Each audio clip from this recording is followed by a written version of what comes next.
would the future look like if it was driven by women? Well, that's the question being asked on the BBC's 100 Women in 2019. The project has been showcasing the stories of inspirational women to a global audience since 2013. And this year's theme is the female future. The BBC has brought together a group of pioneering experts from spheres of architecture, artificial intelligence, fertility, and many others. One of them is Sushmita Mohanty, a space entrepreneur from India who's using her skills in the fight against climate change. And she joins me now.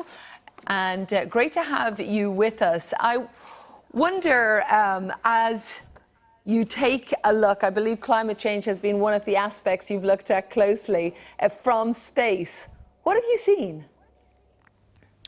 I think the kind of satellite photographs that we can capture with our latest fleet of satellites is quite amazing in the spectrum of things here on Earth that we can monitor, analyze, help in recalibrating the way we do things on the planet to preserve it for future generations.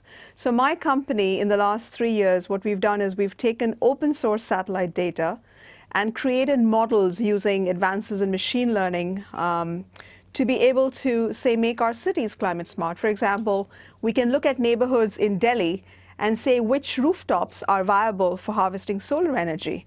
Or we could monitor the particulate matter pollution in the Delhi air, for example. So I think the space assets can be leveraged in very effective ways to make life on Earth more sustainable and climate friendly. I suppose what people say, though, Ms. Mohanty, is that when it comes to a lot of space programs, they are just so prohibitively expensive and that perhaps the money would be better spent elsewhere. What would you respond? I think it's not an either or scenario. I think space is a part of our everyday lives in such invisible ways, whether it's telecommunications or teleeducation, or using satellite data to do better resource planning, or disaster mitigation, warning systems. I think it's every bit of spacecraft we have up in orbit can help make life better on Earth. So I think the economics of it plays out quite in favor of using space for improving lives here on Earth. Do you feel that India listens to you when you come back with findings? And perhaps you could also outline what you've seen that is an issue going forward when it comes to climate change, something you've seen from space.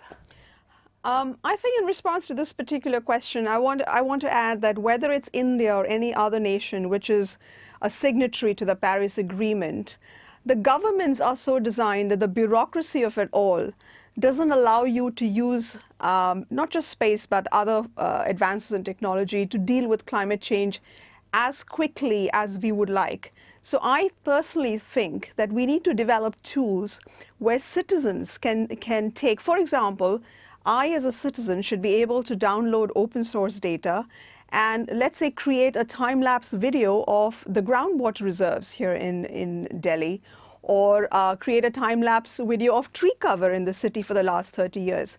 And only if citizens are empowered to use this kind of data will they be able to take the kind of action we need with the kind of emergency that we face today. Sushmita Mohanty, thank you so much for speaking to us, a space entrepreneur.